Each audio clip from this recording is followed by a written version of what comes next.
રસોડામાં કામ આવે અને બહુ જ ઉપયોગી થાય તેવી માહિતી બહેનો જરૂરથી સાંભળે. 1. મિક્સરમાં માખણ, મસાલા અને હિંગની ગંધને દૂર કરવા માટે તેમાં સૂકી બ્રેડની સ્લાઇસ ઉમેરો અને મિક્સર ચલાવો. દુર્ગંધ દૂર થઈ જશે. 2. મિક્સર જારના બ્લેડને તીક્ષ્ણ રાખવા માટે મહિનામાં એકવાર તેમાં મીઠું ઉમેરો. 3. માઇક્રોવેવને સાફ કરવા માટે એક બાઉલમાં પાણી રેડો. પછી તેમાં 1 ચમચી લીંબુનો રસ ઉમેરો. હવે તેને માઇક્રોવેવમાં મૂકો. પછી તેને ચાલુ કરો. 5 મિનિટ પછી તેને બંધ કરો અને તેને કાગળના ટુવાલથી સાફ કરો. 4. સિંકમાંથી સ્ટીકીનેસ દૂર કરવા માટે 1 કપ વિનેગર અને થોડો ખાવાનો સોડાનો ઉપયોગ કરો. 5. જો રસોડાના ફ્લોર પર કોઈ ચીકણી વસ્તુ પડી ગઈ હોય તો તેના પર બ્લીચ રેડો અને પછી તેને બ્રશથી ઘસો. 6. વરસાદની મોસમમાં મીઠું પાણીમાં પલળી ન જાય તે માટે તેમાં મુઠ્ઠીભર ચોખા રાખો. 7. ગ્રેવીને સારા રંગને રાખવા માટે તેમાં બીટરૂટને મસાલા સાથે છીણી લો. 8. હલવામાં સૂકી ખાંડ ઉમેરવાને બદલે ખાંડની ચાસણી તૈયાર કરો અને તેમાં ઉમેરો. 9. ટામેટાનું સૂપ ઘટ્ટ અને સ્વાદિષ્ટ બનાવવા માટે તેમાં બ્રેડક્રમ્સ ઉમેરીને મિક્સરમાં મિક્સ કરી લો. 10. શાકભાજી રાંધ્યા પછી જ શાકભાજીમાં ખટાશ ઉમેરો. 11. ચણાના લોટમાં થોડી અડદની દાળની પેસ્ટ નાખવાથી પકોડાનો સ્વાદ વધે છે. 12. દૂધને ઉકાળતી વખતે દૂધના વાસણ પર લાકડાનો ચમચો રાખો જેથી દૂધ બહાર નહીં પડે. 13. સ્ટફિંગ સ્વચ્છ બરફ બનાવવા માટે પાણીને ઉકાળો અને પછી તેને સ્થિર કરો. 14. જ્યારે ડ્રાય વેજીટેબલ તૈયાર થઈ જાય ત્યારે તેમાં કિચન કિંગ મસાલો ઉમેરો. આ તમારા શાકને સ્વાદ સારો આપશે.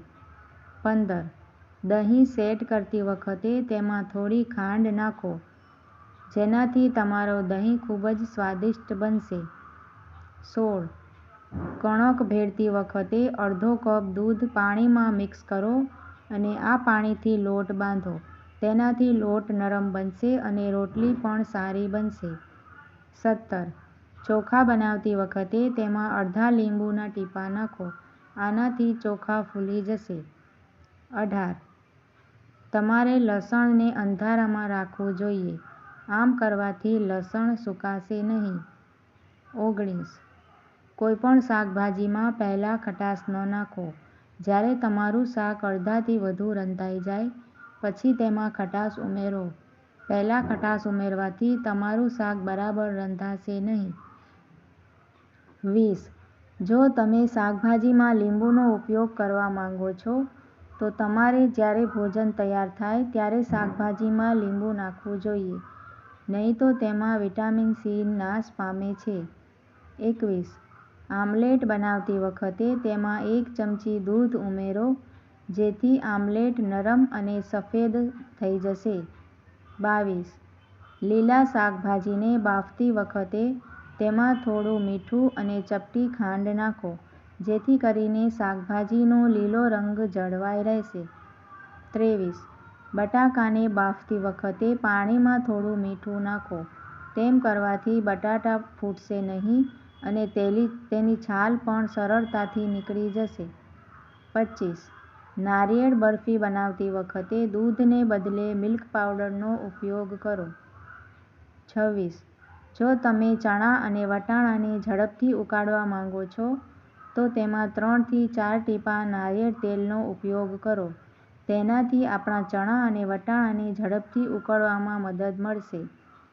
27. જો તમે કુકરમાં દાળ બનાવતા હોવ તો તેમાં સરસવના તેલના 3 થી 4 ટીપાં નાખો.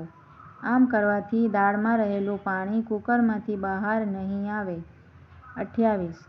રસદાર શાકભાજીને શેકતી વખતે પેનમાં થોડો માંસ મસાલો વાપરો. આ શાકભાજીનો સ્વાદ બમણો કરે છે.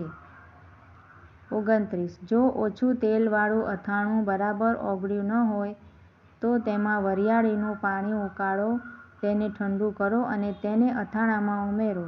અથાણું ઝડપથી ઓગળી જશે. 30. લીંબુના અથાણાના વાસણમાં ખાંડનું એક સ્તર ઉમેરો. આમ કરવાથી અથાણું વર્ષો સુધી એવું જ રહેશે અને બગડશે નહીં.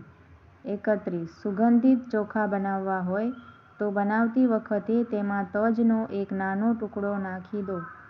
32. પ્રેશર કુકરની રીંગ ઢીલી થઈ ગઈ હોય તો તેને થોડો સમય ફ્રીજમાં મૂકી દેવાથી તે ફરીથી વપરાશમાં લઈ શકાશે. 33. શાકમાં મરચું વધુ પડી જાય તો તેમાં થોડો ટોમેટો સોસ કે દહીં નાખો. શાકની તીખાશ ઓછી થઈ જશે. 34. ખીર બનાવતી વખતે જ્યારે ચોખા ચઢી જાય ત્યારે ચપટી મીઠું નાખો. ખાંડ ઓછી લાગશે અને ખીર લાગશે સ્વાદિષ્ટ.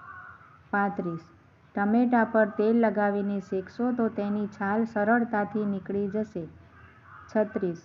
પરોઠા બનાવતી વખતે લોટમાં એક બાફેલું બટાકું અને ચમચી અજમો નાખશો તો તે બહુ જ સ્વાદિષ્ટ બને છે. મિત્રો, માહિતી ગમી હોય તો લાઇક શેર કરજો અને જોવા માટે આભાર.